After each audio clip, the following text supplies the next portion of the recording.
Hello, my name is Norman Flynn. I'm a retired academic living in London, and I'd like to say a few words about Ron Quist's book, Such Were the Conditions, the Kahnplay Incident.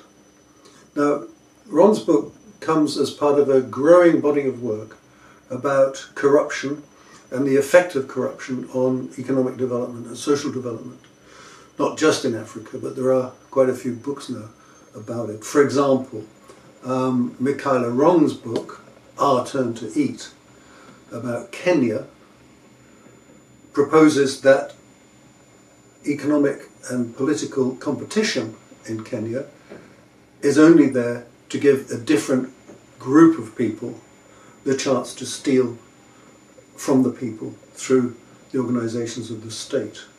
And then there are a few books about corruption in South Africa. For example, Louis Myburgh's book about the Guptas, and this one about Ace Magagula in South Africa, showing that people are systematically looting the public purse to enrich themselves, buy themselves houses and open bank accounts in Switzerland. Ace Magagula was head of a province in South Africa, and now of course he's the General Secretary of the ANC.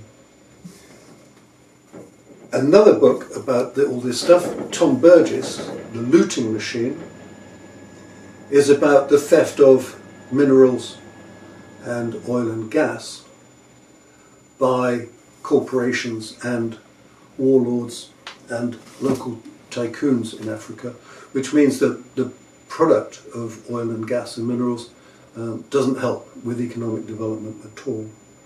Now, Ron's book, Kahnplay, is slightly different from the rest of the body of work in that it's a combination of Ron's personal experience in a variety of industries: software, banking, training and development, electricity generation and distribution, and latterly in management consulting, combined with his erudite description of the history of both Ghana and Liberia.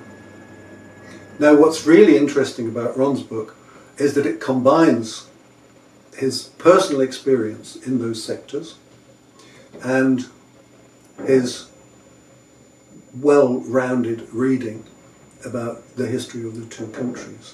Now, if there was a favourite bit of the book that I'd like to choose, there are two. One is there is a property development, a refurbishment of a big state building in Monrovia, which is to become the headquarters of the works department of the government. Ron and his business partner invested quite a lot of money, some of which they had to borrow, for materials and to get the project started. And this section of the book reads like a thriller. Will they get paid? Will anybody reimburse them for all these expenses that they've made? Then there is a subplot, which is that Charles Taylor is a personal friend of Ron's from his days in Boston, Massachusetts. And this chapter is written, I won't spoil the end for you, but it's written like a thriller, like a crime thriller, and is very exciting as well as really quite depressing. And my other favourite bit is a story about the Nestle Corporation, to which Ron was contracted to provide financial management training. And they cancelled his contract because his company did not pay 10% of the contract value to the commissioning manager from Nestle.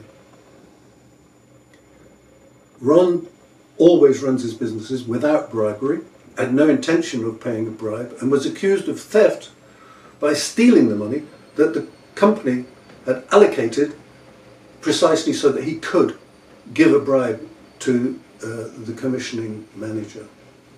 Now, these two things are quite depressing if you think that they're all a product of just individual criminality. Now, Ron's argument, which is very different from the other books that I mentioned, is that bribery and corruption is so systematic and so baked into the system that you can't actually blame individuals.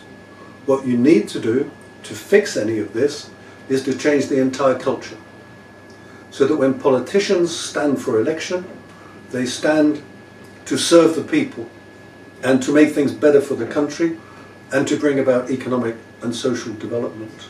At the moment, this is not the case. At the moment, many countries, not just in Africa, are kleptocracies, where the purpose of the state and the purpose of standing for election and holding public office is simply to enrich individuals and language groups in the country.